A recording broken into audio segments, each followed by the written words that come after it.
गल सुनिया जे एक बंदा सी जिहदा नां सी नसूह नां दा बंदा सी। आवाज़ जिहड़ी है उहदी ही औरतां वाली, शक्ल उहदी मर्दां वाली ही। एक किताब हदीस पाक दी किताब दे अंदर यह वाकया नकल कीता ते वो अपनी आवाज़ तो ना फायदा उठाया उन्हें, और नौकरी उन्होंने नहीं सी लभदी।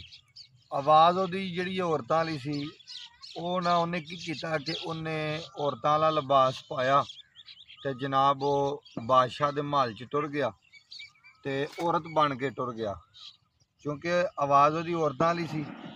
औरत बन के वो बादशाह दे महल च टुर गया। उन्हें जाके जनाब उन्हें कहा जी मैनू नौकरी चाहिए है।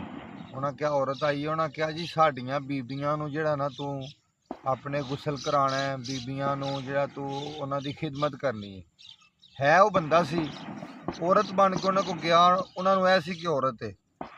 शाही महल दे विच उस बंदे नू नौकरी लभ गई औरतां नू गुसल कराउण दी।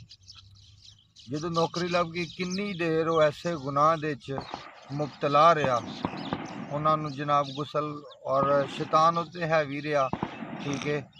काफ़ी अरसा जो गुजर गया तो उहदे दिल च यह खटक जरूर पैदा होंदी सी कि मैं गुनाह करना वा, मैं एक मर्द हाँ तो मैं जान बुझ के औरत बनया वा और मैं गुनाह करना वा।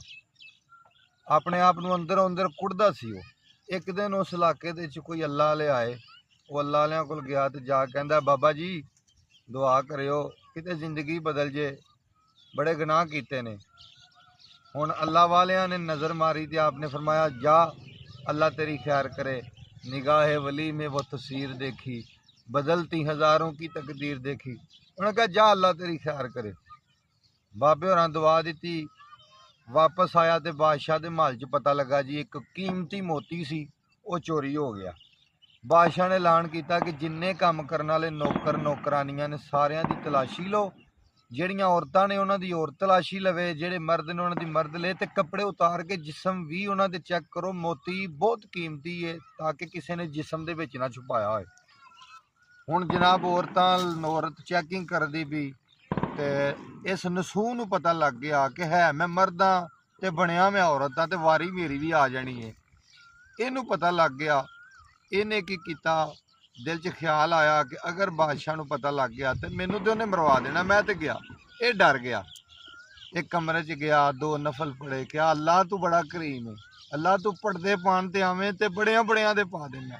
सोनिया तू 70 मावां नाल बहुता प्यार करना है, अल्लाह मेरे गुनाह ते पढ़दे पा दे। रोई जावे तो दुआवां मंगे। इधर तलाशी लैंदियां लैंदियां नसूह नूं आवाज़ पै गई। आख्या जी नसूह नूं बुलाओ।